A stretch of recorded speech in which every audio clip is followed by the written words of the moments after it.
This is WTF Nation Radio. Everything stated on WTF Nation Radio is to be considered the opinion of the person that stated it, and not an official representation of WTF Nation Radio or U.S. Army WTF Moments. Price does not include tax, title, or license. Some assembly required. Each item sold separately. Batteries not included. Objects in mirror are closer than they appear. If conditions persist, contact a physician. Individual results may vary. Keep out of the reach of children. Avoid prolonged exposure to direct sunlight. Keep in a cool, dark place. And please enjoy the show. Shots.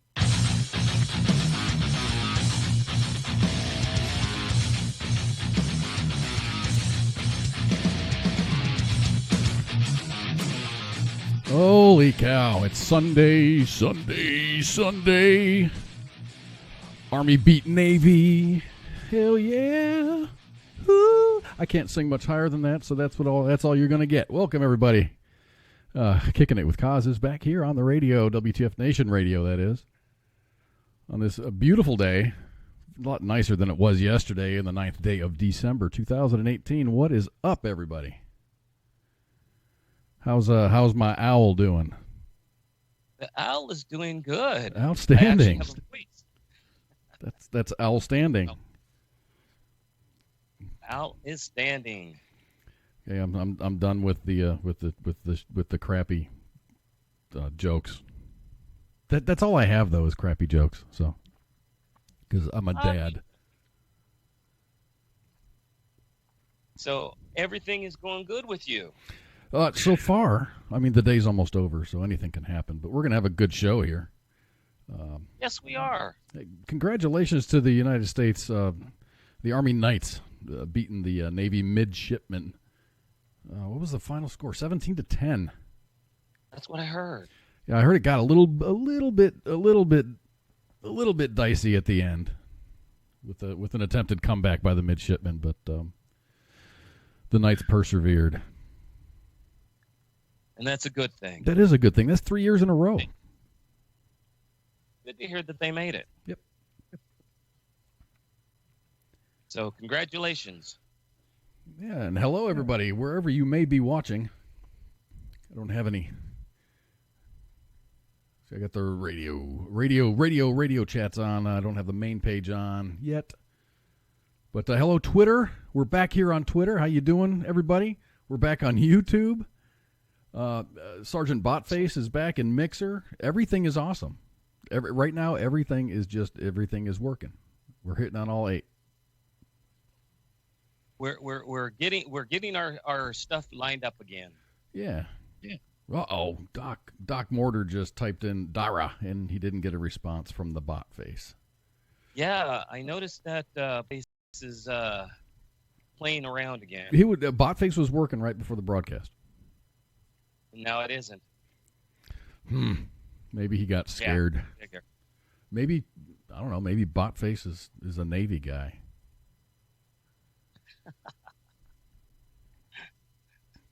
Yeah, you never know, them Navy people. So we were supposed to have a guest this evening. Yes. We were supposed to have a guest tonight. They had to reschedule at the last minute. Sergeant First Class Victor Medina from the TBI Warrior Foundation was supposed to be here to discuss traumatic brain injuries and what the TBI Warrior Foundation does. He's going to have to reschedule because of reasons or whatever. So he will be back at some point, but it's not going to be tonight. Oh, well. Apologize for that. I understand shit happens. Yeah, stuff happens. Oh yeah. I think we're evident of that. It doesn't matter how much you prepare. there's always Murphy's in the background, or Carl or whatever, ready to throw a wrench into things. Exactly. So I've noticed anyway. But I do have some good news, and that's going to come with our first story. But I'm not convinced that it's good news. It's better news. I don't know if it's kind of on the cusp of good news and then just meh news.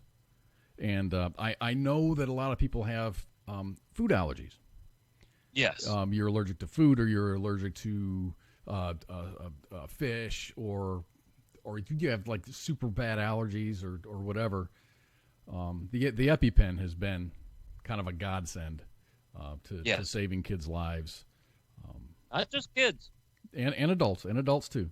I have a nephew who has never been further than arm's reach away from his kit because he has, and he didn't figure this out, or his parents didn't figure this out until he was, I don't know, 5 or so, that he had nut allergies. He had a tree nut allergy. So he was, when you're kids, you go to school and you pack like peanut butter and jelly sandwich because that's easy. So he was eating peanut butter and jelly and just going through his life like a regular kid, and it was killing him. And it took a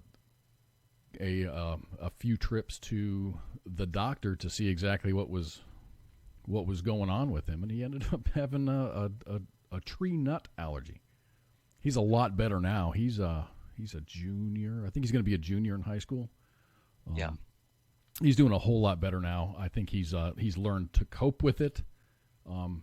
His diet is changed to accommodate that. But acquiring the rights to EpiPen in 2007, a single dose of epinephrine from an auto-injector cost $57.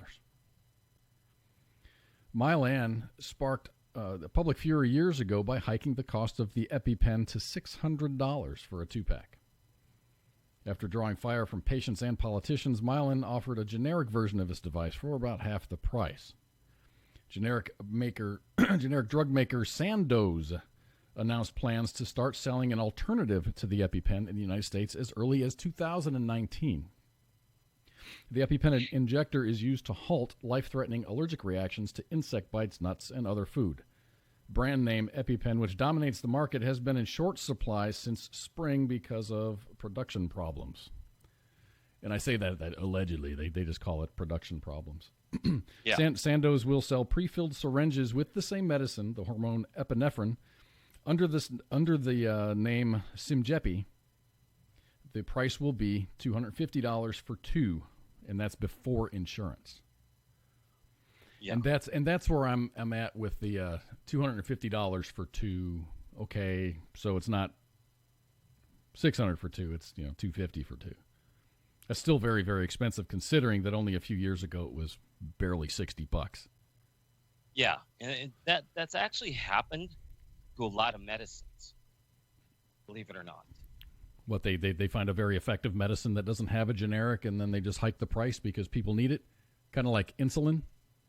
Well, yeah, there's a lot of medicines out there that you fall under a patent, and their patents hold for a certain amount of time, and it's up to the companies that hold the patents to whether or not they're going to allow generics earlier than when their patent expires, as far as before generics are allowed to be made. And a lot of companies lately have been saying, no, I don't want to do that. And so they hold the prices way up there. But the thing is, with the EpiPen, with that epinephrine, and all it is, you've got the drug maker that makes the drug, which is epinephrine, and then you have a company that makes the injectors. Mm-hmm. And I understand that having the injectors, that would kind of bump the price up a little bit. But is the cost of that medicine that high, and what caused it to go from $57 to $600? And that's the question. There's been a lot of fire recently at drug companies for this specific problem. Is the price gouging has gone above and beyond what it has started back in 2009, 2010. Yeah, and nobody's really been able to stop them. And they can't, and they'll come up with all these excuses, but what it comes down to is who holds the patents. So it's do you think it's a greed thing? It's a profit thing? Sometimes. Okay, here's the deal. Sometimes it's a greed thing, and sometimes it is actually a medicine that will not be used as much, and so therefore someone who owns it can't. They will sell it to someone else who will produce it, but at a higher cost because nobody's buying it as much of it. Oh, I got you. And that's been a big bitch lately. Before we go any further, I want to give a big old shout out to Mike Golf. How you doing out there, Mike Golf? Hey, it's good to hear from you, Mike. It's been a while. Yeah, I don't know, and you know I'm seeing some traffic in the Mixer chat saying Obama let the price go up. I don't know if that's I don't know how much. Actually, he did. What kind of control does the president have over the price of drugs that a private corporation is making? Congress actually has the ability to curtail, and normally Congress will not interfere with big pharmaceuticals. Right. Okay.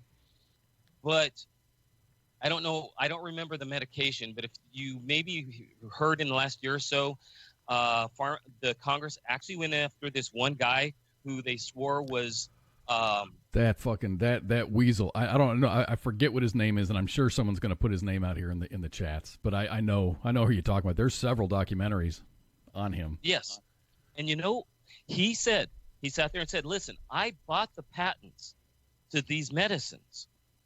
The problem is because it's at such little demand to actually make it. It is that expensive to make. Big Pharmaceutical gave up those patents because they didn't want to make it anymore. And that's what a lot of times happens with the big pharmaceutical companies. I understand. Is it's not worth it to them. Excuse me. They'll give up the patent and let someone else swoop in and take it, but then they find out it's expensive as hell to make. But the big pharmaceutical then doesn't take the hit of saying, well, because everybody will go after big pharma. Excuse me. Big pharma will say, well, we didn't do it. And they'll sit there and say the little guy did. And it makes them look pretty bad. The thing is with the epinephrine injectors, it's like they are life-saving when they are needed. Oh, very. But they're not used a lot. I've never seen my nephew use his auto injector, but the expiration dates force his family to purchase his new allergy kits. I think every 6 months or every year he has to, whether they're used or not, he has to repurchase these. And now that they're up to, $600 for a pair of injectors that he may never use. And I just said, Martin Scarelli. Oh, it's Scarelli. Scarelli. Yeah, that rat. Mm-hmm. He may have had a leg to stand on, but he was so smug.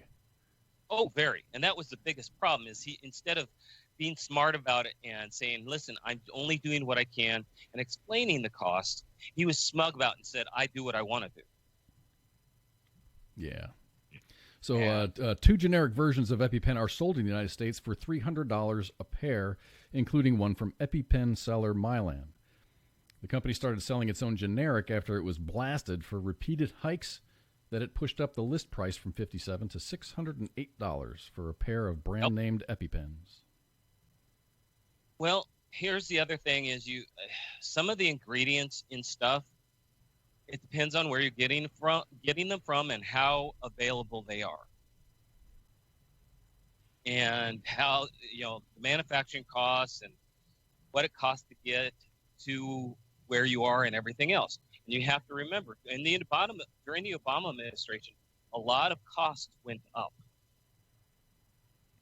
on gas and everything else. And those things, if you don't produce the drug right there in-house, that means you have to have it brought to you. And everything adds up. There's a lot of mechanics involved with the EpiPen because the EpiPen is just a product. Epinephrine is the drug that's inside of it. Mylan injectors are made by a subsidiary of Pfizer, which is upgrading factories to fix quality problems. That resulted in a production slowdown. As a result of these shortages, U.S. regulators let some manufacturers extend the expiration dates. Sandoz will sell syringes with an adult dose made by Adamas Pharmaceuticals Corporation, and a children's version is soon to follow. Israel's Teva Pharmaceutical Industries began selling limited quantities of its new generic EpiPen in the United States last week. So there's more coming to market. Yes. And I think by more coming to market, the price will decrease. And it's neat. Well, you got to figure. I'm just sitting here trying to think a little bit. I mean, you have a drug. It's epinephrine. It doesn't matter what you got. It's epinephrine. The delivery system is what's different, and you have folks that hold patents on the injecting system. There was a problem for a while that the needle, like folks that were having food allergies that happened to be obese that died, and this is back in 2007 in the UK. They had an obese patient that was having an allergic reaction to it was a reaction to some food that they ate, but they were obese. They used their auto-injector, and the needle was not long enough to get into the muscle. And so you can't hold the company responsible for that because they can only they can't make it too long. It has to be too long, you can actually cause damage. And so they have to go what is an average person. Yeah, I mean, everybody's not 97 pounds, but everyone's not 450 either. Exactly. And dude, you want to see the cost go up? You have different needle sizes for whatever your frame size is? Exactly. And that's why they say inject it into your thigh. Is because if you're supposed to inject it into your thigh because your thigh has the muscle and can take a longer needle. Or if you watch those really cool medical shows, they just stab that shit right in the heart. Oh, God. They just come down like a dagger. Yeah. And then immediately the patient goes, and they come back to life, and it's pretty magical. Magical and doesn't happen. I choose shit that didn't happen for 800 there, Alex. So I'm glad to hear that it's now coming back within range, and hopefully that's a sign of things to come. I sometimes have said, I take a medicine. For a 1 month supply, my medicine is $1,200. Yeah, my one of the guys I work with, his wife had spinal surgery. Was it spinal surgery? Yeah, she had a fused spine, and she has to take some kind of medicine that's like hugely expensive. The price tag, the end price tag is very, very, very, very expensive. It's like a new car a month. Yeah. But there's not incentives, but a lot of coupons you can get through the manufacturer, through the pharmacy, and when it all comes down to it, he's only spending about $700 a month, but it's still expensive as shit. Oh, yeah. And see, that's just it. There's a lot of medicines out there that are expensive, especially the new ones. And they are not in the area where there are generics offered at this point. I don't think they have to become a generic for 10 or 25 years.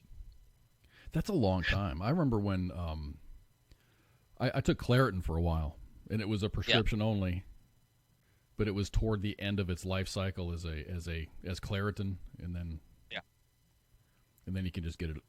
Then Claritin actually went to over the counter, and then I stopped having allergies, and I didn't need to buy it anymore. So that was like a double bonus. Lucky you. Dude, my allergies just stopped. I woke up one spring and just went, I'm not sneezing. Wow. However, nice. If I get within arm's reach of a cat, all bets are off. Yeah. He gives me a hard time about cats, but dude, he's a soft. He likes them. It's just he can't touch them. And I don't. They're crafty. They're conniving. I think they're evil, and they suck your soul out when you sleep. Now. Are you sure you weren't just describing your ex? No, my ex is fine. She just... I kid, of course. Hey, so what you got now? What do I got? Well, let's see. Some law news. Yeah, some law news. A man wanted in Richland, Washington, has allegedly been talking to police in the comment section of his own wanted post on their Facebook page. This is hilarious. It started over a week ago when the Richland Police Department posted a photo of a 38-year-old Anthony Akers saying that he was wanted for failure to comply with child support payments. To everyone's surprise, a person that appears to be Akers responded to the post, and he said he would soon turn himself in. Days later, police responded to him and asked where he had been. Akers again replied and said he would turn himself in within 48 hours after tying up some loose ends.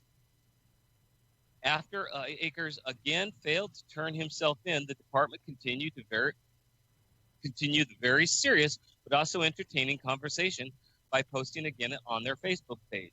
Akers again responded with a photo of himself at an elevator saying that he was about to turn himself in.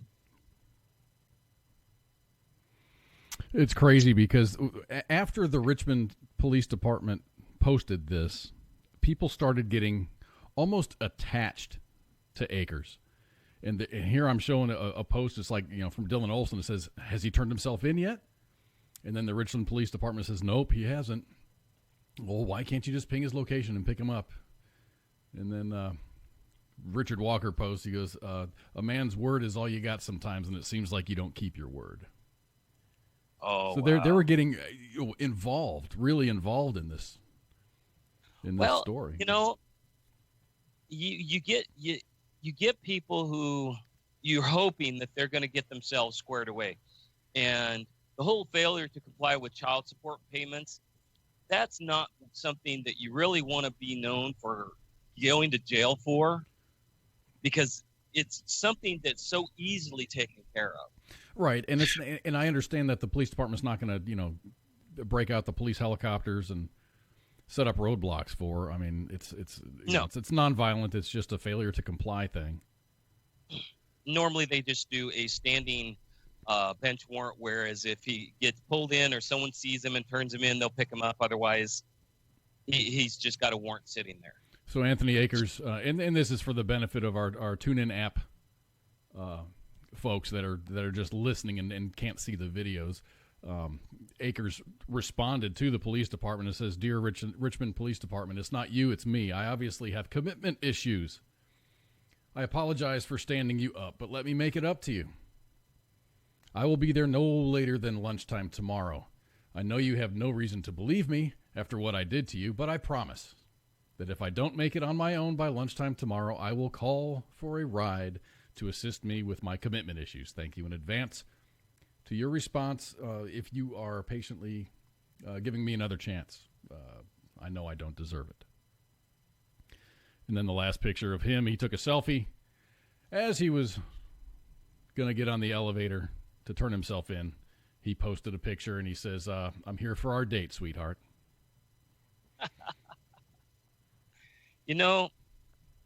We talk about criminals a lot and the entertainment that they give us. But the fact that he actually did that is actually kind of upstanding. It is to a point. I mean, he broke the law. I mean, he did what he did, but he didn't skate out. I mean, I guess it would be kind of easy to just skip town or not turn himself in. But it makes it really hard to collect a paycheck and take go about your daily business when the police are looking for you. That's just gotta suck, knowing the cops are looking for you. So I don't know. I can only imagine. I don't know. And I've actually known some people who've skipped bail and stuff like that. And the first thing they say is, once a lot of them end up turning themselves in just because they can't take the paranoia.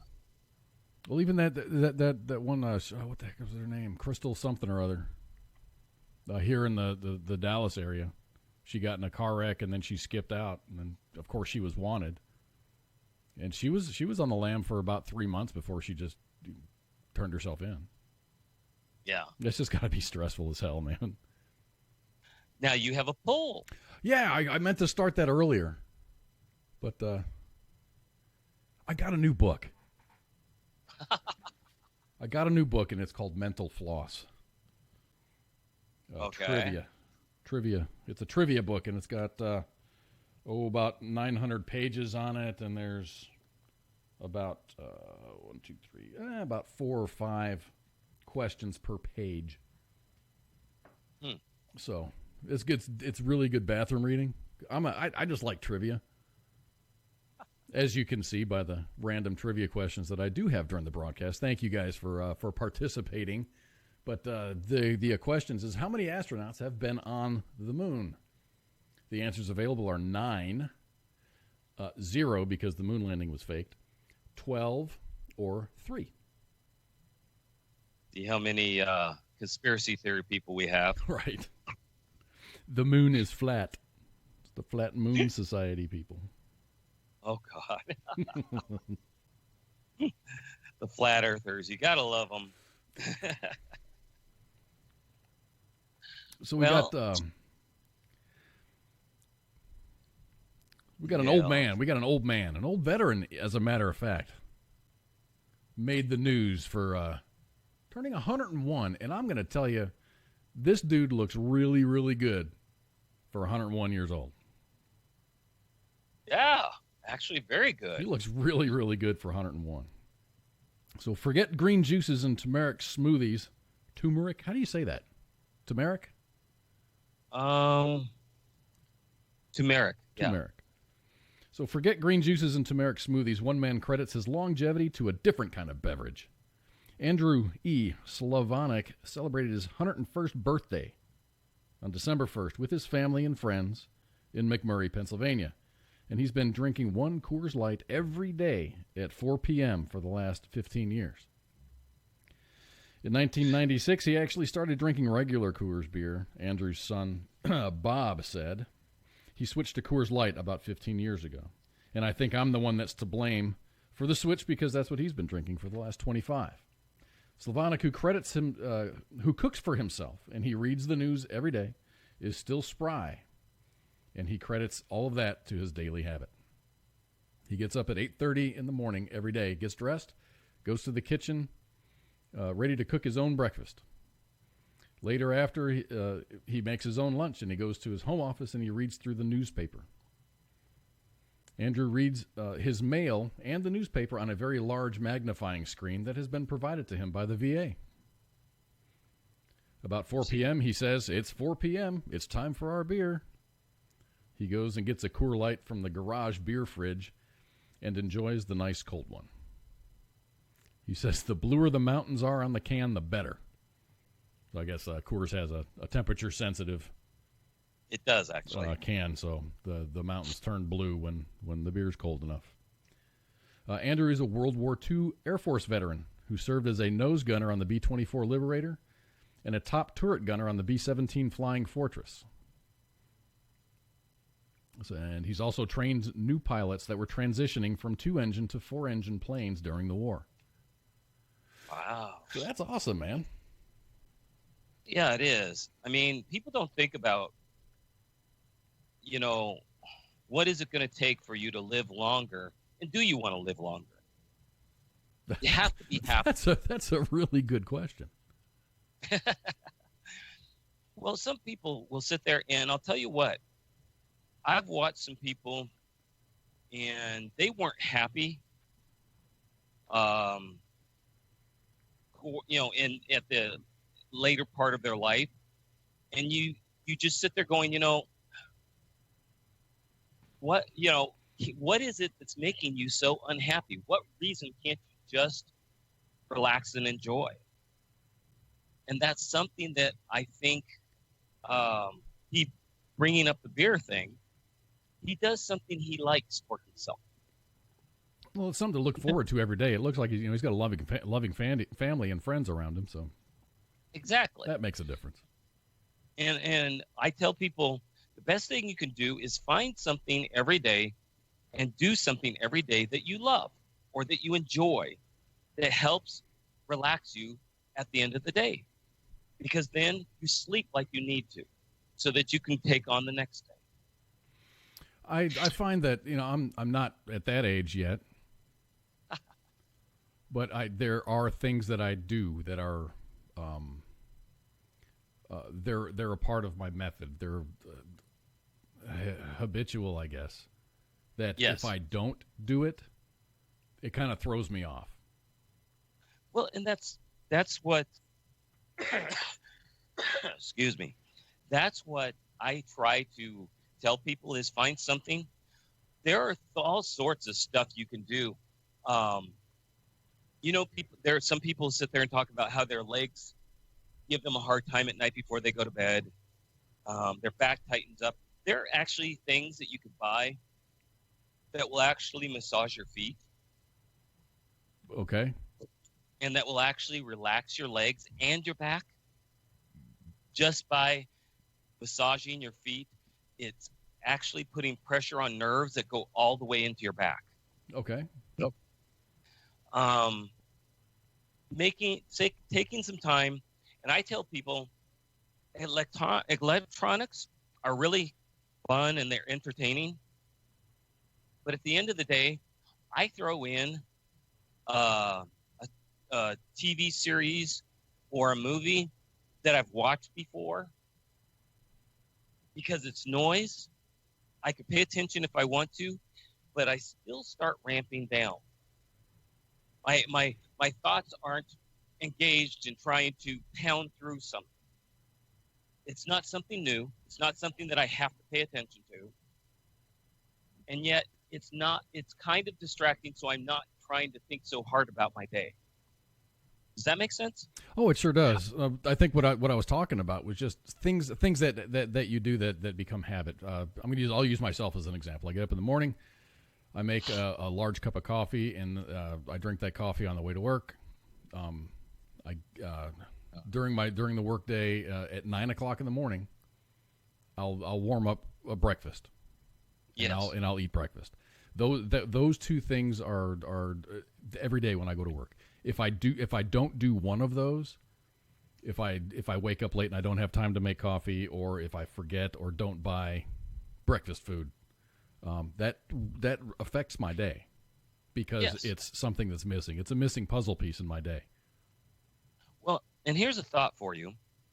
In the military, at least Army and Marines, I don't know about Navy and Air Force, although I'm pretty sure at least with the Navy they do.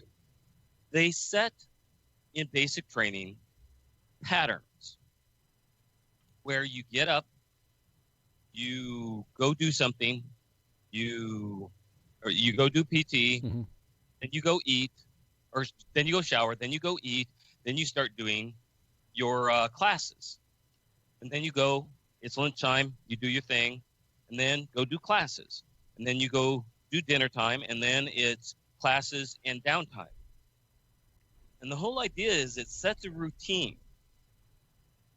And routines are they're de-stressing. The more routine you have, the less stress your life has. Some folks like going to the gym. There's a bunch of guys I work with are like completely off their game if they don't do some kind of workout either in the morning or after work. Yes.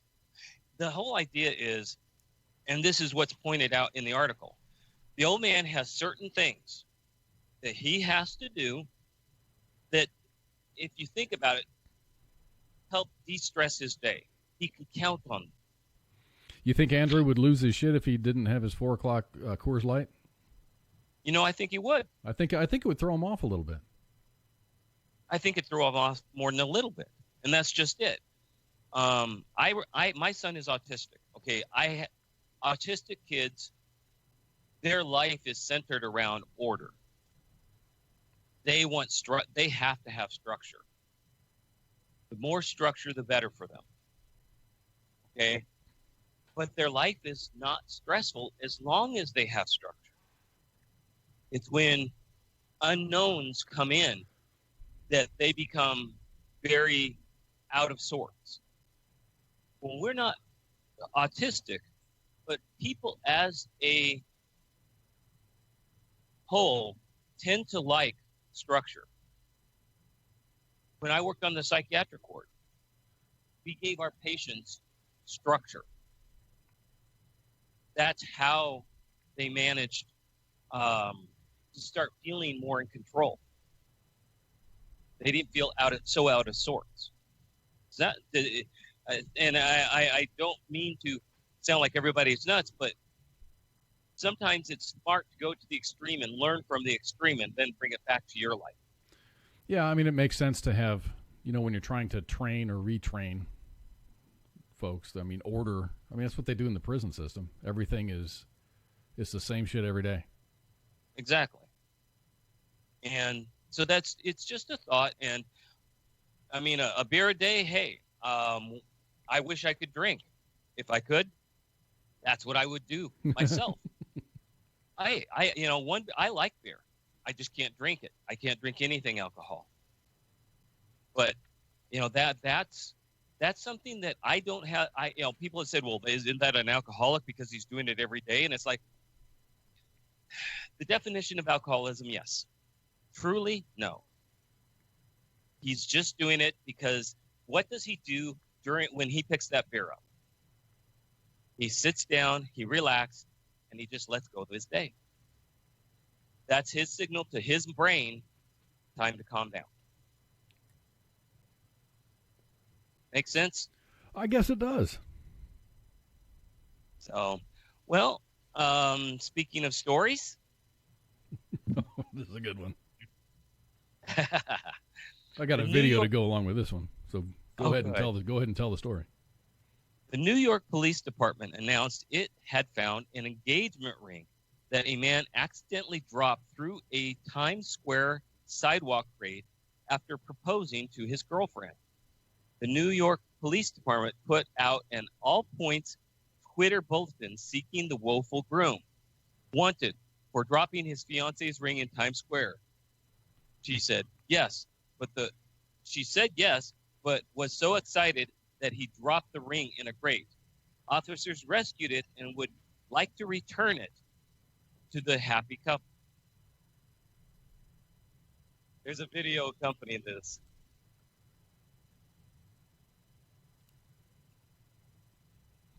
And the video decided not to work, so. It's working in Facebook Live. Continue. Okay. Video accompanied the tweet showed the couple reacting. The man dropped to his belly to peer through the grate as the woman squatted beside him. The next day, the New York Police Department announced that with the help of social sleuths assisting in the multinational probe, it had found the victims of the matrimonial miscue, who it identified as John Denon and Daniela Anthony at home in the United Kingdom. They came a long way for that. Yeah, really. We would like to thank everyone who shared this story, the department tweeted. The now happy couple is back in their home country, but thanks to your retweets that heard we were looking for them, we're making arrangements to get them their ring back. Congratulations. Brennan and Anthony said they would give the officers a mention at their wedding, and they'll be returning to New York to lift a pint with the detectives. Gents, I cannot thank you enough, although I will try, Brennan tweeted. A few cold beers when we come back to New York City. We are completely overwhelmed, and you will definitely get a mention at our wedding. Thank you again. That's a good-looking couple, too. Yeah, they look happy. And that's really neat. That the police were. It makes you wonder who actually got the ring. In other words, who actually went and got it out. It was the NYPD Metro. Wow, that's above and beyond. They didn't stop looking for it. they continued to look for it, and then the couple walked away. That's why they weren't able they weren't able to file a report. They didn't get their names or anything. Oh, okay. They were just Now they were bummed out about it, and then they just walked away, and these guys continued to look for it. It took them a while to find it, but they ended up finding it. Well, that's neat that they did, and it again, it's something that gives you good feelings about humanity. Especially in New York, of yeah, all places. Yeah, everybody closes off and just kind of tunes everybody out. But you do see the police try to go above and beyond a lot of times because they try to relate to this type of stuff. Well, I mean, they're people too. I mean, I'm just yeah. There's a few bad apples in the bunch, but that doesn't make all cops bad. No, it does not. And I'm just happy that it, to hear that it actually happened. And the fact that, I mean, they're from a different country and they still were able to identify it. And elsewhere in the article, it says that those two they have a a Twitter account, but they don't use it. They've got like 5 followers or 5 people that they talk with or follow, but they don't spend any time on Twitter. But their story was broadcast from the New York Police Department and eventually made it to them. So they're coming back. They're going to come back to New York. So that's good. I mean, they have a good memory of New York City in the United States. So that's special. So there you go. That is special, and that's really neat. I'm glad it happened. So do you ever do road trips? All the time. With your family? I mean, you got your kids in the car and you're driving.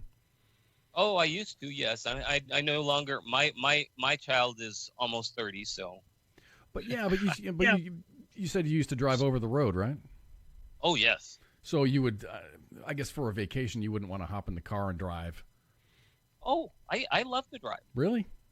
Yes. I think the longest one-way road trip I did was probably 1,400 miles. I didn't like it.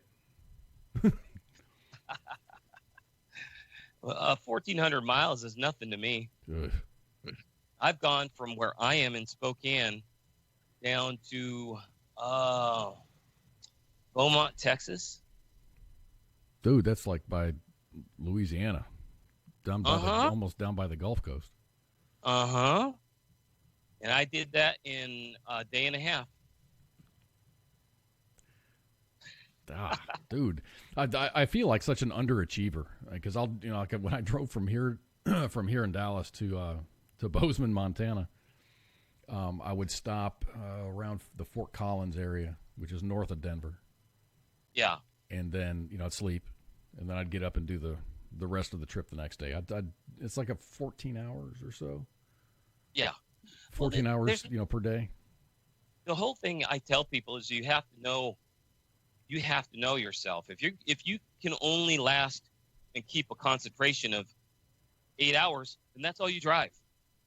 You do not sit there and push yourself, because that's how I've actually seen accidents that were very sad. I watched a minivan drive past me one time in Wyoming, and they were going god-awful speed in the middle of winter. The road was horrible, and they go past me, and I look over, and the guy was nodded off. Ugh. And his whole family was asleep. I honked my horn. Fortunately, it was too late. He plowed right into a boulder. Dude. Off the side of the road. Oh, I've got a comment on a Mixer comment. We have a Cosby Sweater 36 says Louisiana sucks balls, and I would have to agree with him. See, I've never been stationed anywhere in Louisiana, but I have driven across the state a couple of times, and I don't like it. It feels like you're just de-evolving. Mm-hmm. Nothing against the great people of Louisiana, but man, it's just, and Mississippi's the same way. Alabama is about the same. No, I've actually. When I was in in the Army, I was involved in a car accident, and I was a rear seat passenger, and the driver decided that it was time to take a nap while he was driving. And that happens a lot. Like I said, you have to know your limits. When you start getting where you can't keep awake, you either tell the person beside you to help you keep awake, roll down that window, or pull over. The cops are not going to arrest you for pulling over so that you don't drive off the road. And I know this because I've had to do it.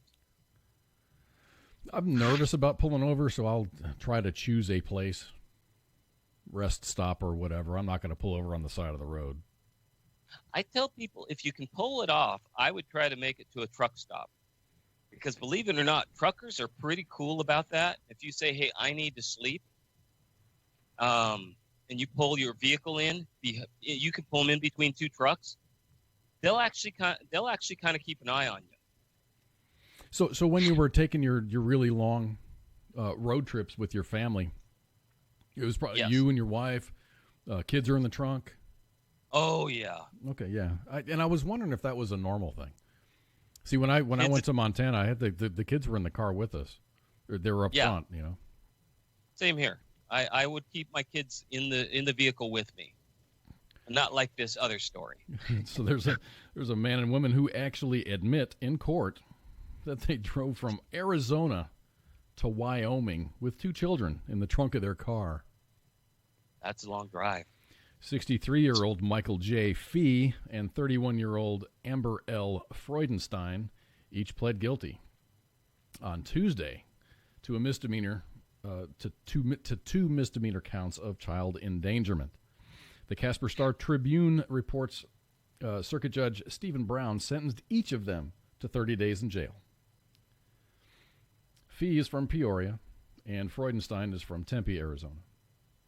A third party had reported the children riding in the trunk for much of the 900-mile drive, while 2 German shepherds sat in the back seat. Fee said in court that there was not room enough for everybody, and the children were placed in the trunk. Court documents show that the children are ages 6 and 10. Wow. So I told my daughter that story. And she said that the kids probably had a blast. Mm-hmm. That would be my guess. I don't know about you. Do you remember as a kid the old station wagons? Oh yeah. Yeah, my aunt had a station wagon. We'd all ride in the back. Back? Did it have a seat in the back? Yeah, it was a rear-facing seat. Yeah. See, those were pretty cool, actually. My dad being a pastor, he would go sometimes on vacation. We'd go on vacation with other pastors and their families. And one particular family had a station wagon that had that back seat. And a lot of us kids would just go ahead and they'd have all of us go in the back seat. And we were happy as all get out. Yeah, you know why? It's because you're beyond striking distance from either mom or dad. Yeah, and it was entertaining. You didn't have to sit up straight. You weren't facing your parents so they could really see your every movement. Mm-hmm. As long as you didn't get too loud, they didn't care. So I've got another poll question up, and I'm getting ready to close that one out. How many Apollo missions to the moon were there? Your available answers are 0 because the space program is fake news, 12, 9, or 4. Well, how many do you think? I think we're at the high number of 12.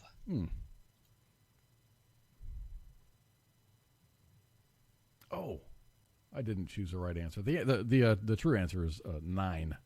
There were 9. There were 9 Apollo missions to the moon. Well, I would have been wrong, but still. I got to get to this question. Okay. How many tacos can Spanky's minivan hold? Ooh. Your available answers to choose from are 1,344, 2,074, or 0. Spanky doesn't have a minivan, or all of them.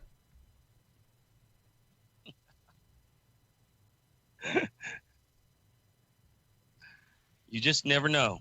Right, and I never know when she's going to show up and beat me with a broom. She wouldn't do that. And these polls are available in our Facebook live chat. You can get there going to facebook.com/WTFNR. Or if you like the page or follow the page, you'll get notifications whenever we do go live, and you can see our videos there. And I'd like to have a special hello to everyone. We're back on YouTube. Hello, YouTube. Hello. We're back on Twitter. Hello, Twitter. So we've got our what are they called? The nerds? Our nerd herd. Our nerd herd got Our things geek working. We've been on. We've kind of been in told to stand in the corner by YouTube for one reason or another. But I guess we're out of the YouTube jail. So hello, YouTube again. We were bad. Cosby Sweater has got really good point. He goes, long road trips need lots of tacos. Lots of tacos. Yeah, Spanky gets up to the Montana area and the Dakotas. I don't know if it's north or south. I think it's south. Yeah. She goes up there a couple of times. She doesn't, and she's another one of those folks that don't mind driving. I don't understand those folks. It's a matter of, it's simple. You just simply aim the vehicle and go, and you get to see the landscape.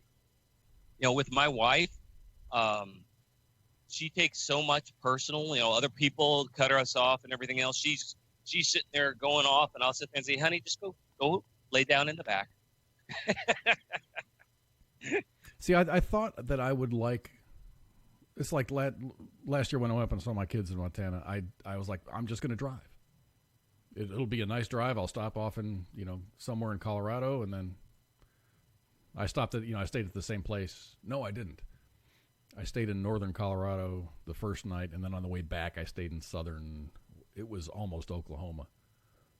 Okay. Whatever 14 or I'm good for like 14 or 15 hours, and then it's time to stop. Yeah. Well, hello, Allie. It's good to see you. Haven't seen you in a while. Who? Allie? Allie. Get out of town. Yeah. What's up, Allie? No, been a while. Hopefully you're doing well. But no, with driving, that's the thing. You have to be comfortable just sitting, and the other part is you have to have things that occupy your mind, and you have to be entertained with the road. Speaking of road trips, Allie drove from her place on the east coast of the United States all the way to the Fort Hood area, and she met up with a bunch of folks, and they went down to Grunt Fest down in Austin last year. What?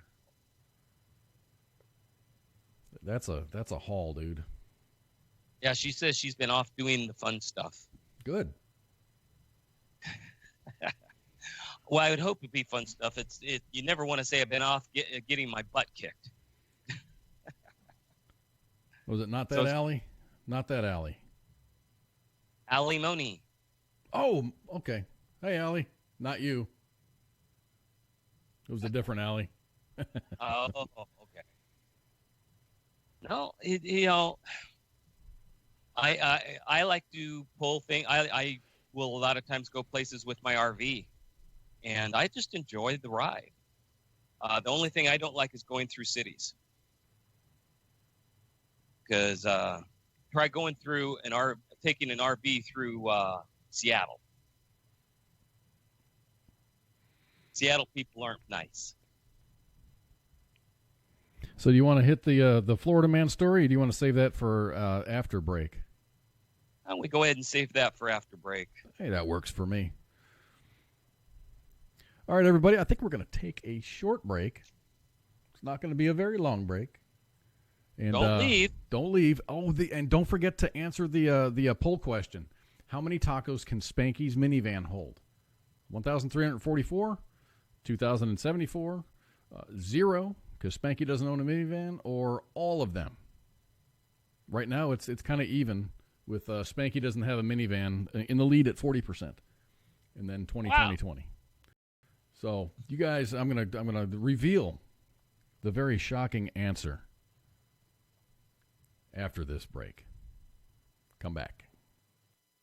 Is it necessary for me to drink my own urine? No, but I do it anyway because it's sterile and I like the taste. WTF Nation Radio.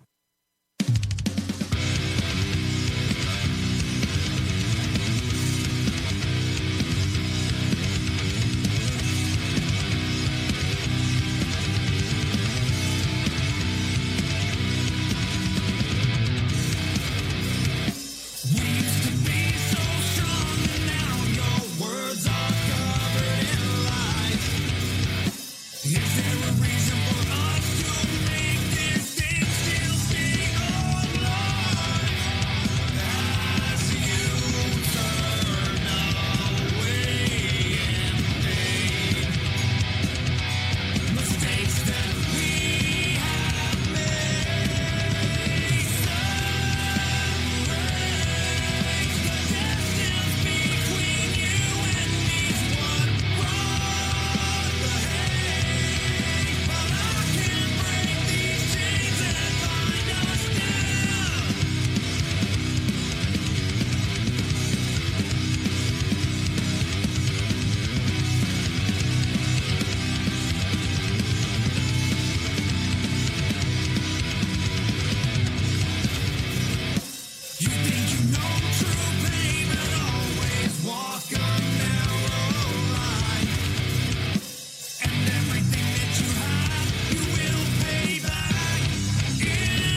The voice of U.S. Army, WTF Moments. This is WTF Nation Radio.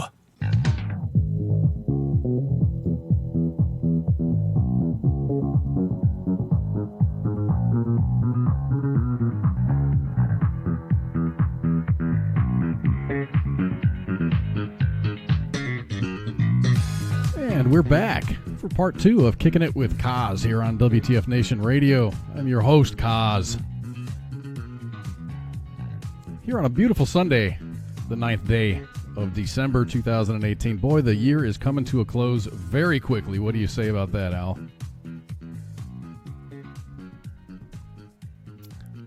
Al? Is the owl here? Al? I think we lost the owl. I don't think the owl's with us anymore. Mr. Owl? Hello? Hello? Hello. Oh, there you are. You just appeared. Huh. I was saying, it's the 9th day of December, 2018, and the year is coming to a very quick and abrupt end. Yes, it is. I've kind of noticed how quick it's moving. Yeah, the year's gone by. And a lot of people are saying, you know, you're going to look back at 2018 and go, what the hell was that? Yeah, I myself have been kind of looking at the whole year going, wow, this has really gone fast. And when I think about it, like I say, I keep telling people, I got interviewed by Jay Reddy in November of last year. Oh, and wow. Started talking to you guys, and eventually you guys brought me in. I haven't even been with the station a year. It hasn't been a year. You've been around a year, but you haven't been with the station for a year. Exactly. So what else is coming? It's kind of interesting to think about it. I'm very pleased to have corrupted your life. So or maybe eventually I'll be corrupting your alls. So something else that's coming to an end is this poll that I've got here. How many tacos can Spanky's minivan hold? The answer is all of them. I don't care what Spanky says. She has a minivan. So here's for you space nerds out there. Another space nerd question. James T. Kirk was the captain in Star Trek. What does the T stand for? So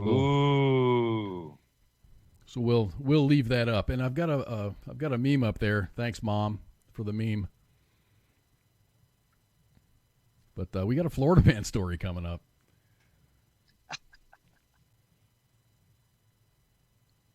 Y'all ready for it? Oh, yeah, let's do it. Okay.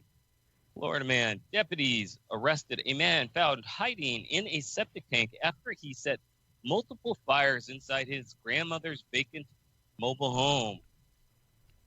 Jacob Blake Apelli, 24, was charged with second-degree felony arson, felony first-degree burglary, and theft. Apelli broke into the trailer and started several fires that damaged the floors and ceilings. He is also accused of stealing a head or hand truck from the property. In Escabaya County Sheriff's Office, K-9 found Escanaba. Escanaba. Thank you. Nearby, hiding in a septic tank, wearing camouflage waders with a survival knife on his hip. The hand truck was close by, and his backpack attached to it. Oh, Escambia. Escanaba's in Wisconsin. Never mind. The fire was extinguished by neighbors using a garden hose, and the trailer sustained minor damage. Apley remained in Escambia, I'm not going to say it, county jail, was bond set at $28,500. According to jail records, he has been arrested 10 times in a short 24 years. Previous offenses were larceny, fraud, theft, and now burglary and arson. Court dates set up for 27th of December. Yeah, there's a cool, certain states have, you have access to the prisoners online. Not access to them, but you can do a search by their name, and you can see if they're in jail, what unit that they're housed in, what their offenses are. Florida is one of those states. So yeah, he's in jail still, and he's waiting to be arraigned on the 27th. So he's going to be in jail until after Christmas. I have a feeling his grandma don't feel like putting him on bond. Right. I mean, and he's had 24 years old, and he's had run-ins. He's been arrested 10 times. Yeah, that's a shitty way to go. Especially in this case. Well, you think about it. A bunch of police officers have to handle this guy. And he's been in a septic tank of all things. But fortunate, at least he had the forethought to put on waders. What I'm wondering is how do you get into this septic tank? Depending on the age of them, there's some that actually have like manhole cover size openings. I suppose they have to be big enough to send things down there in case things go wrong. Yes. Yes, they do. I've never had to deal with the septic tank. I know, Mom, when she was at Hood, she had a septic tank issue right before she was going to PCS to where she's at now. Yeah. That's just... Well, and that's just it. Septic tanks are not fun. I mean, they're kind of hard to deal with in the fact that you do have to upkeep them, not just by pouring stuff in, going outside, but you actually weekly have to pour stuff into your toilet to make sure that enzymes get down there to break down stuff. Yeah, Cosby Sweater said, dude, it's Florida. It all smells kind of like a septic tank down there. And Ali Moni said his family has wiped their hands clean of him. That's hilarious. But dude, at 24, I mean, he's got so much of his life to look forward to. I hope he changes it around and kind of flies right. His track record doesn't speak very well of him, but and that's just it. You have to wonder. I've heard some parents say, I've tried my hardest no matter what I do, and it's a matter of taking the easy road or taking the hard road and actually making your life worth something, and dealing with the fact that you may end up with failures on occasion. Yeah, but at what point is he going to say, "Man, this just sucks"? You're going to have a hard ass life if you go about it that way. After spending some time in a septic tank, you think about it. Well, he did that voluntarily. I understand that, but when you really think about it, is it something that you want to repeat? Well, he's probably down there. He's probably down there in the septic tank, going, "It doesn't get any worse than this." Yeah, and it doesn't. I mean, that's really kind of sad.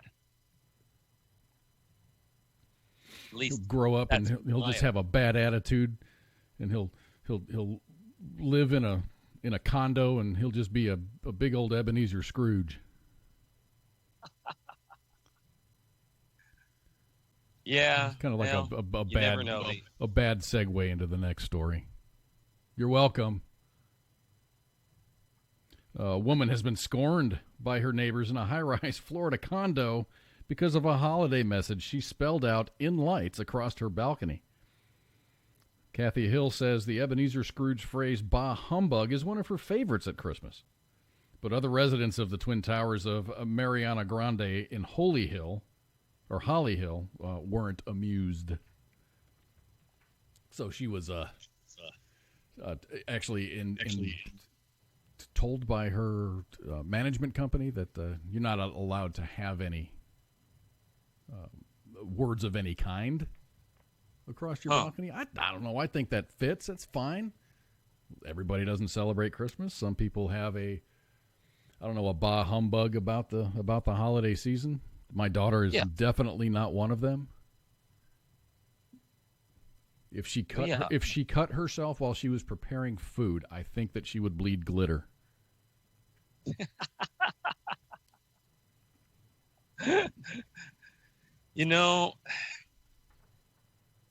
I don't begrudge anybody wanting to participate. Some people do. I think the biggest ones are probably Independence Day, Christmas, and Halloween. And then you throw in New Year's. A lot of people celebrate New Year's. I don't want to. That's just a day. Christmas is something. Halloween is something. So I guess those are the big main in North America. Yeah. Well, and that's just it in North America. I mean, there's many things out there, and there's many celebrations. I mean, look at the Chinese have their New Year every year? Yeah. That is very, very big for them. So what is it now? The Year of the Monkey? I think we're in the Year of the Monkey right now. Yeah. So what do they do in France? Do they have anything other than... What do they do in France? They haven't had any big, major military victories. I know they have a couple things that they celebrate. Is Bastille Day? Bastille Day? Yeah. And a couple other days that they really do celebrate. Bastille Day is a really good song by Rush. Yes, it is. But lately they haven't been celebrating. No, man, there's a lot of not nice things happening in France. As French President Emmanuel Macron faces the biggest crisis of his presidency in the form of massive and frequently violent widespread protests, his government is frantically backtracking on a controversial gas tax detested by demonstrators, and considering shifting the tax burden to the rich. Paris and other parts of the country have been hit with protests from the Yellow Vest demonstrators, who have turned out in the thousands to protest the fuel tax hike in recent weeks, with protests frequently escalating into violent riots and clashes with police. Macron says that the increases were necessary to reduce France's reliance on fossil fuels and to tackle climate change. But with protesters choosing pocket change over climate change and giving a resounding no to the move, and with Macron's popularity plunging into the low 20s, the French government relented and announced a suspension of the tax for 6 months. Then on Wednesday, France announced that it is scrapping the tax altogether.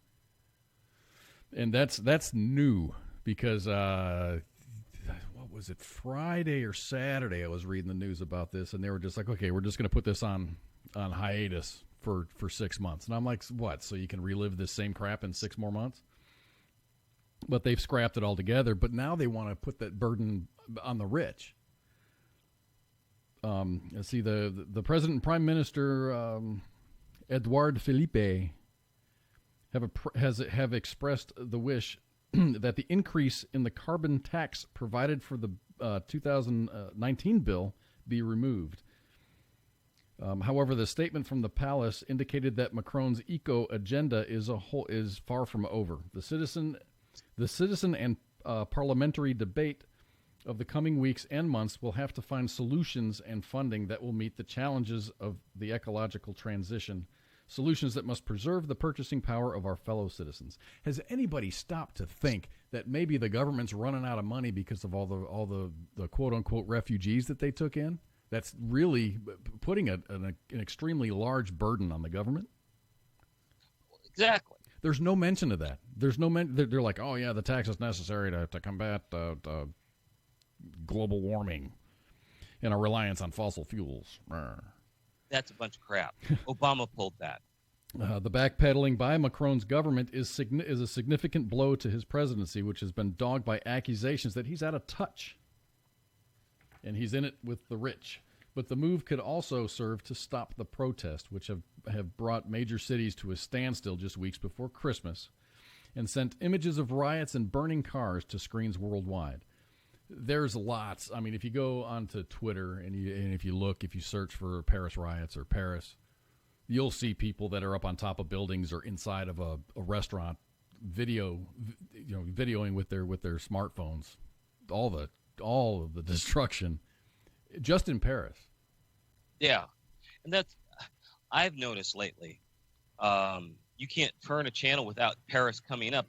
The mainstream media is trying to block that, but it's there. There's nothing we can do about it. Macron is not really in touch with his people. Well, and I think that he thinks, I'm not inside of his head, but he's just like, he's kind of right. You can tax people into changing their behavior, but that tax on fuel, and I've got the numbers here, and I'll talk about it in just a little bit. That's pretty expensive. France is not the highest. They don't have the highest price for gasoline, but they're probably a pretty close second. Yeah. Scheduled protests have not been called off. 65,000 police officers and law enforcement. Where I got another picture of these guys. 65,000 police officers and law enforcement personnel and other resources have been mobilized ahead of any potential disruption. Marine Le Pen, Macron's right-wing adversary, urged that Macron meet with the protesters.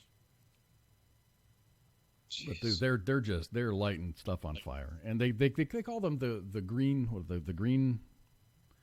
vest protesters or whatever. But I think it's yellow vest. Yellow vest. It's a law in France. You have to have a safety vest in your vehicles. Yeah. But I got you see right now in the United States. Here is a list of the current average, and this is as of today, data provided by AAA. The current average price for regular gas is $2.42. I saw these numbers and I was just like, what? Because I'm enjoying $1.80 for a gallon gas right now. I'm paying $3.49. $3.49. Are you diesel? Yes. The average gas price for diesel in the United States is $3.11. And see, that's just it. Depends on your state, and my state actually taxes diesel very hard. Yes, and we can get to that. I've got data for that. So anyway, I was the gas in France. There is the proposed increase was a 23% increase. Yes, for gasoline. So the average price for gasoline in France right now is about 1.5 euros per liter. So that's about 6 euros a gallon. In U.S. dollars, that's like $6.83 a gallon. Yeah, they said almost $7. Now, add 23% to that, and you're paying $8.40 a gallon of gas. Wow. That's a lot of damn money. Well, now, and this whole, we want to, train you to do it different or use something different. That's all well and good, except for what about commerce? Yeah, I was talking to my daughter. I'm like, if you raise the gas price because of increased taxes, you're going to you're going to increase the cost of everything in the store because it's going to cost more money to deliver those things from the factory or from the field to the stores in which you buy these products. Yes. Now, I know that there's certain incentives for truckers where they don't pay a certain amount of tax, but still, they're filling up their tanks and it's 100 gallons or so. That's a lot of damn money. Yeah, and when I was driving, we got a little bit of a break, but it's not as much as people think. And when you're hauling, you're not getting the greatest fuel economy, and you have to use diesel engines. Gas engines do not last. In Norway, they've developed a driverless. I'm not saying that they're using these for deliveries or anything, but they're driverless semis. Yeah. You mentioned gas taxes. What? You mentioned gas taxes. Now in the United States, Pennsylvania, I was kind of surprised at that. Pennsylvania is one of the highest taxed, or it's the highest tax state for gasoline. Really? Federal tax is the same across the board. Yes. Both for regular gasoline and diesel. It's a fixed amount for diesel and a fixed amount for regular gasoline. And I say regular gasoline, the gasoline. Yes. Pennsylvania is one of the highest tax states. There's almost 75 cents per gallon in federal tax. And let's see, it looks like just under 25 cents a gallon in federal tax, and then state tax is a little more than 75 cents per gallon in Pennsylvania. They're followed by Washington. Yep, there we are. You're number 2. Hawaii at 3, New York at 4, Michigan, Connecticut, and then California.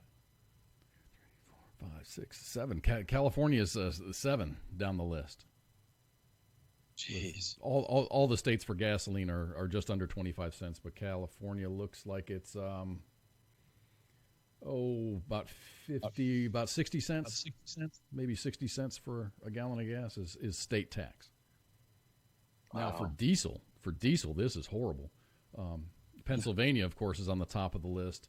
Their diesel tax looks like it's at about 25 cents per gallon, but the state tax on a gallon of diesel is $1 per gallon. And see, that doesn't make sense.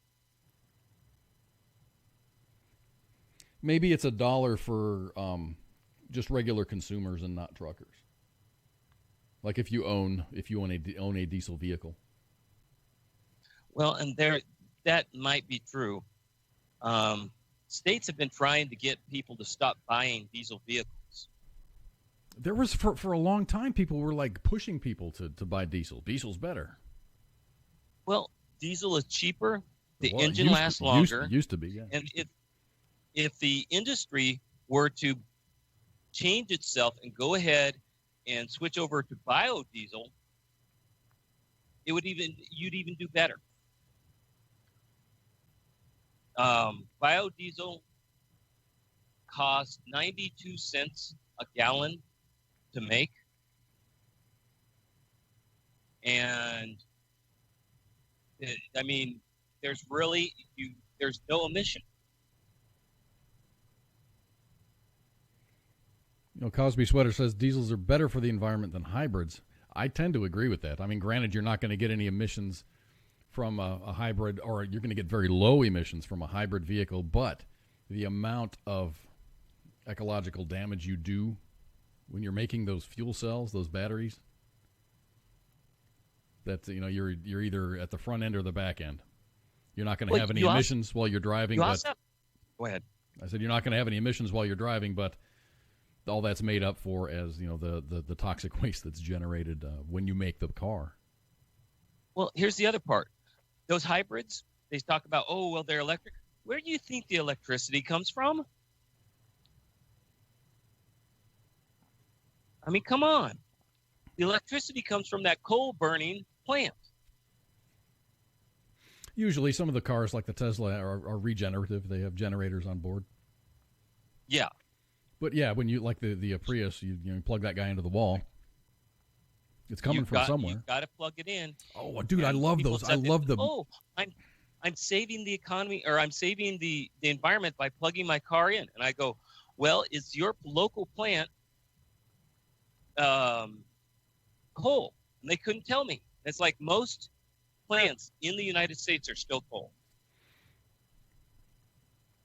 I mean, you got a lot of nuclear. You have a lot of water. But they're not everywhere. They're not everywhere. Well, and the other part is nuclear isn't as efficient and has to be subsidized pretty heavily. It's still not. It doesn't pay for itself right now. Nuclear is extremely efficient, but it's extremely dangerous.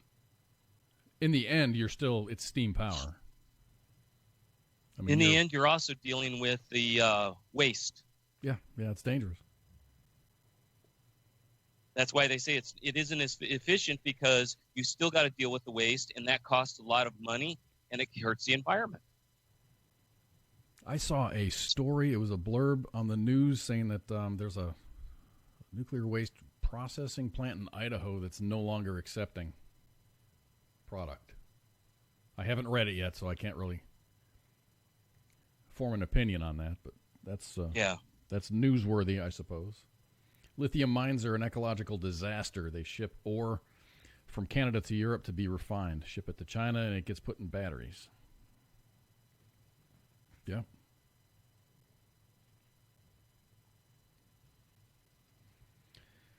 So that's the gas story. Glad I really hope France gets their shit together. I mean, isn't Macron a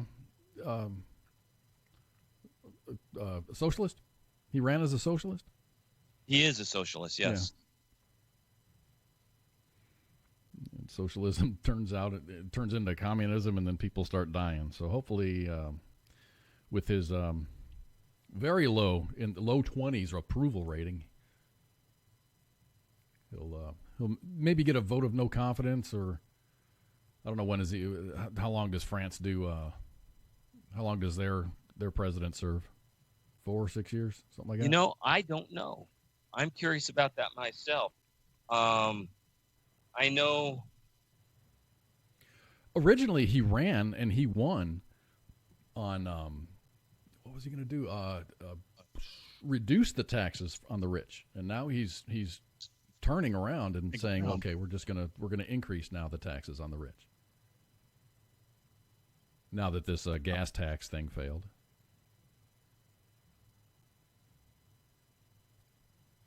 Yeah.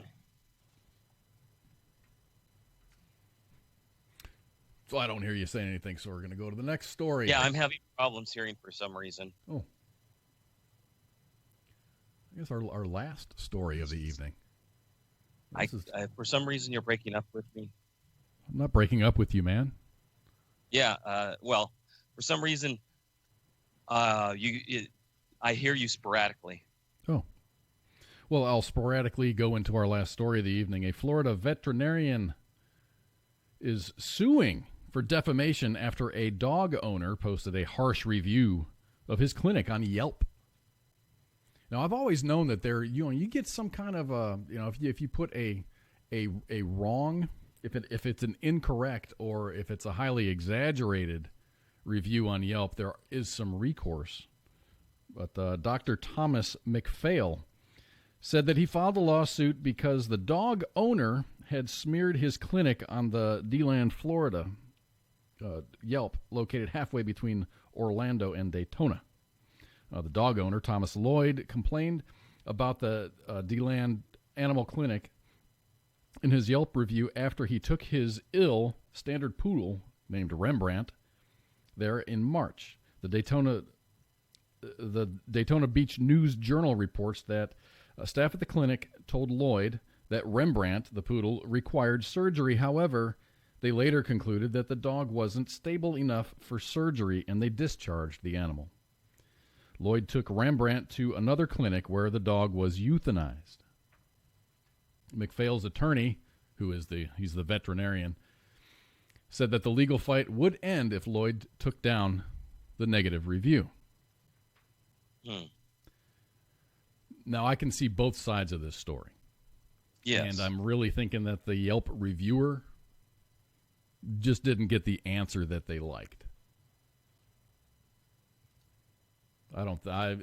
Just from the facts that have been presented, it just seems like the guy's really, really upset that he lost his animal, which is and you can't blame him. But it wasn't the veterinarian's fault. It's not. And I mean, it's in the veterinarian's best interest to say, your dog is not stable enough for me to operate on them to fix whatever their problem is. Yeah. And he probably offered euthanization. Or come back when the dog is more stable. Yeah. Well, that's sad.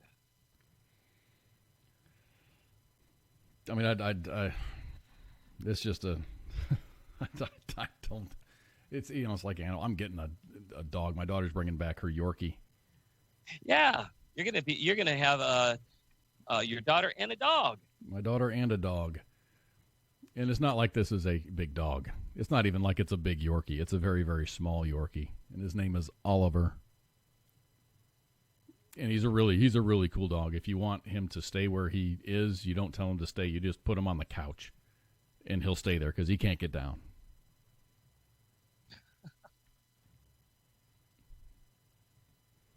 But it's going to be cool. It's going to be a new family member in my household. So it's going to be awesome. Yes, it will be, and a new responsibility to deal with, especially if it wants to get up at night. That's my daughter's problem. At least you hope, right? Oh no, I know that. That dog is my daughter's. And the dog will tell you that. Well, that's a good thing, though. I just get because she's up and out of the house way before she's walking out of the house when I'm waking up in the morning. Yeah. Yeah. So there'll be that hour or so when I'm up and getting ready, and dog's like wondering, hey, what's going on, man? But yeah, that dog definitely is my daughter's. Pictures to follow. And I'm sure you will enjoy every minute of having your daughter and the dog. Oh, sure. The dog's cool as hell. Oh, I got another. Tiberius was the name of Kirk. That was his middle name. Poll question here is, what is the maiden name of former First Lady Betty Ford? I didn't know this. I got stumped on this one. Huh. That one I couldn't tell you. Okay, your choices are White, Paddington, Bloomer, or Farnsworth. This is going to be up not very long. Nope. Because Al's going to be doing some housekeeping right now. I will. It's a really short housekeeping too, since it's tomorrow. Yes. Listen, or you'll miss it. Yeah. On the 10th of December, Monday, Sergeant First Class Richard Stayskull. Sergeant First Class Richard Stayskull is a 37-year-old Green Beret that has been diagnosed with terminal stage 4 lung cancer. He is coming on to tell his story about being misdiagnosed and has retained attorney Natalie Kamar of the whistleblower law firm. They plan to challenge the constitutionality of the decades-old law that prevents active duty soldiers suing for malpractice, commonly known as the Ferris Doctrine. That's it. Yeah, and that's going to happen tomorrow. That's going to be a really good show. Bring some Kleenex, I think. I did look up the Affairs Doctrine, and that was enacted by the Supreme Court in 1950. Saying that you can't sue the government. It doesn't specifically mention malpractice, but it says injuries occurring during the period of active military service.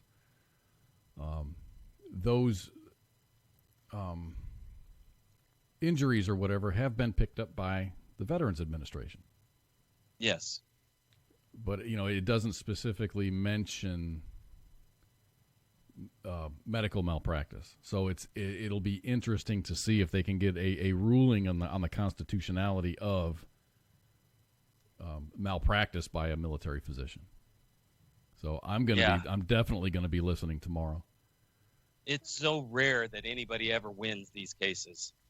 I don't know if anybody has, because all they have to do is just point to the Supreme Court ruling, and that usually takes care of things. But I don't recall the Supreme Court ever hearing the constitutionality of this FAERS doctrine. Yeah. Which was FAERS. It was FAERS versus the United States. And the ruling was given by the Supreme Court in 1950.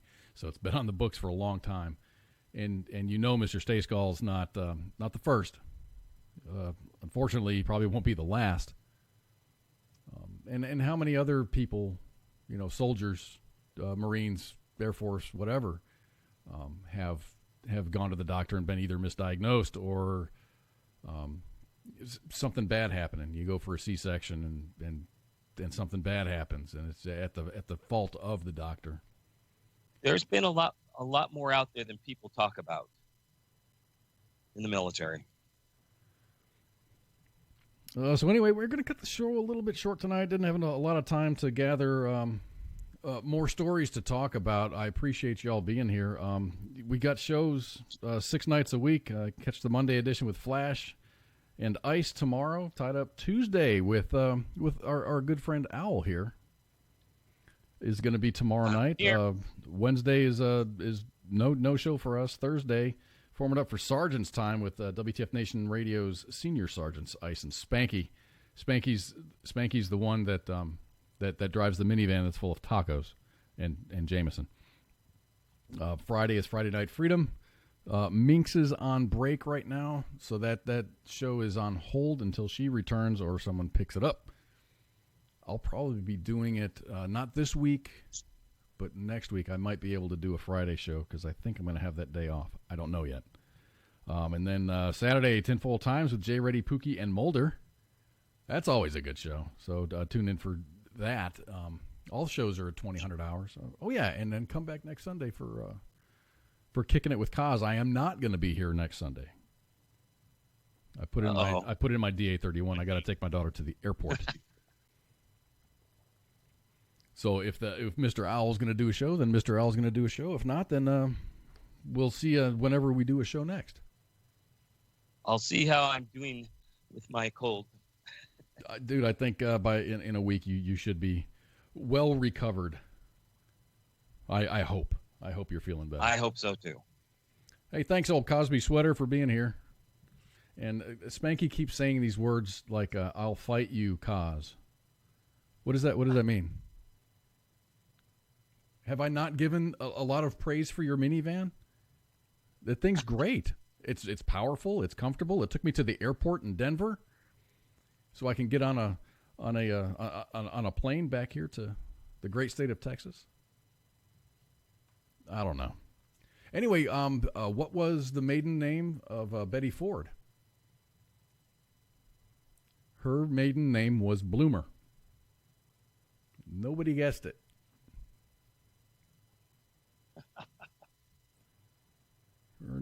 Her maiden name was Bloomer,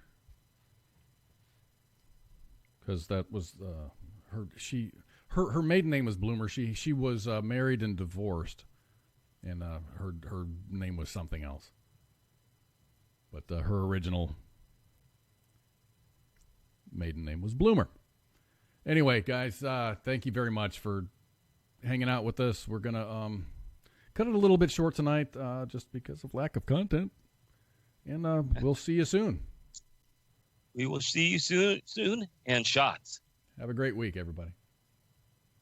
Here's a shot out of a cannon. Oprah, Barbara Walters, your wife. You gotta fuck one, marry one, kill one. Go. I think we're done here. Thank you. WTF Nation Radio. TF Nation Radio. WTF Nation Radio.